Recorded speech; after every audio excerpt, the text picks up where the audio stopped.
Kita ketika sedang berada di alam medsos itu, kita keluar dari alam nyata.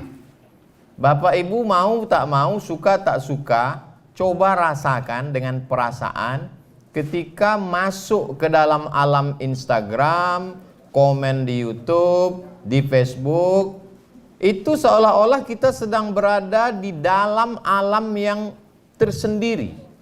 Tapi ketika handphone kita matikan, kita kembali ke alam sadar kita. Jadi banyak kita yang terpicu, terpukau, tersihir dengan medsos, lalu kemudian keluarlah sumpah serapah antah berantahnya, dan jejak digital amat sangat kejam. Memang saya selamat itu karena pertolongan Allah, karena doa-doa orang-orang soleh, doa-doa termasuk Bapak Ibu, pemimpin-pemimpin yang adil. Tapi juga tidak terlepas dari ikhtiar kita sebagai ahlu sunnah wal jamaah. Di antaranya saya tidak pernah menyebut nama, tidak pernah menyebut partai, hanya menyebut sifat, hanya menyebut tabiat. Itu maka sulit orang untuk tapi saya tak mau takbur, bisa jadi nanti keceplosan terlepas pula kan. Tapi salah satu usaha. Jadi insya Allah da'i-da'i muda kita ada di IKMI itu Pak. IKMI Pekanbaru 600 ustadznya.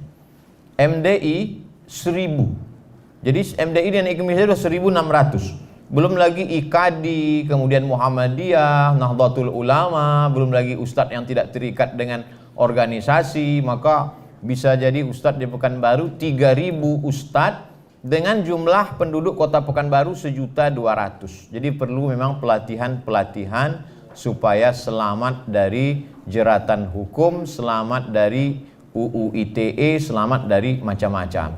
Tapi yang paling jelas kalau kita ambil sejarah Nabi Muhammad SAW, ketika tahun ke-6 Hijrah Nabi pergi dari kota Madinah menuju Makkah. Waktu itu Abu Jahal, Abu Lahab masih berkuasa, Abu Sufyan.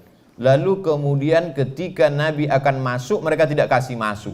Berhentilah mereka di sebuah tempat namanya Hudaybiyah, 22 km dari pusat kota Makkah. Dibuatlah sebuah perjanjian tahun ke-6 yang dikenal dengan Sulhul Hudaybiyah, perjanjian Hudaybiyah. Lalu kemudian di situ ada tanda tangan Muhammad Rasulullah. Apa kata orang kafir musyrik? Kalau engkau Rasulullah, tak mungkin kami melawan engkau. Lalu kata Nabi kepada Ali, hai Ali, buang Rasulullah itu, ganti dengan Abdullah. Muhammad anak Abdullah, Muhammad adalah hamba Allah. Artinya apa? Ada strategi yang dijalankan oleh Nabi SAW. Tidak hantam kromo, bantai saja. Apa kata pesan Syekh Muhammad Al-Ghazali? Jangan memandang musuh dengan mata yang rabun. Sekarang banyak pejuang-pejuang matanya rabun. Kalau engkau melihat singa menampakkan giginya, jangan kau sangka dia sedang tersenyum. Itu bukan hadis, dapat saya di grup WhatsApp. Jadi memang mesti berhati-hati, antisipasi, mesti ada mengingat nasihat orang. Dan saya kalau ketemu dengan ulama, dengan kiai, dengan tuan guru, apa masukan-masukan untuk saya.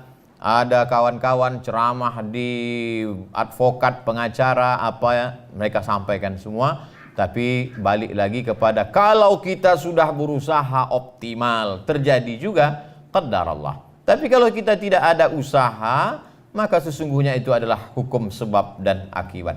Jadi pertanyaan Bapak sekaligus juga sebagai pengingat-pengingat untuk saya, supaya kita menjalani ini.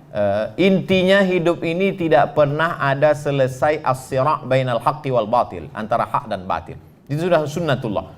Ada Kabil, ada Habil, ada Musa, ada Fir'aun, ada Ibrahim, ada Namrus, ada Nabi Muhammad SAW, ada Abu Jahal, Abu Lahab.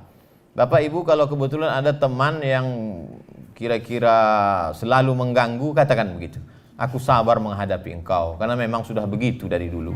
Ada Kabil, ada Habil, ada Musa, ada Fir'aun, ada Namrus, ada Ibrahim, ada Nabi, ada Abu Lahab, ada aku, dan ada kau. Terima kasih, jazakumullah khairan.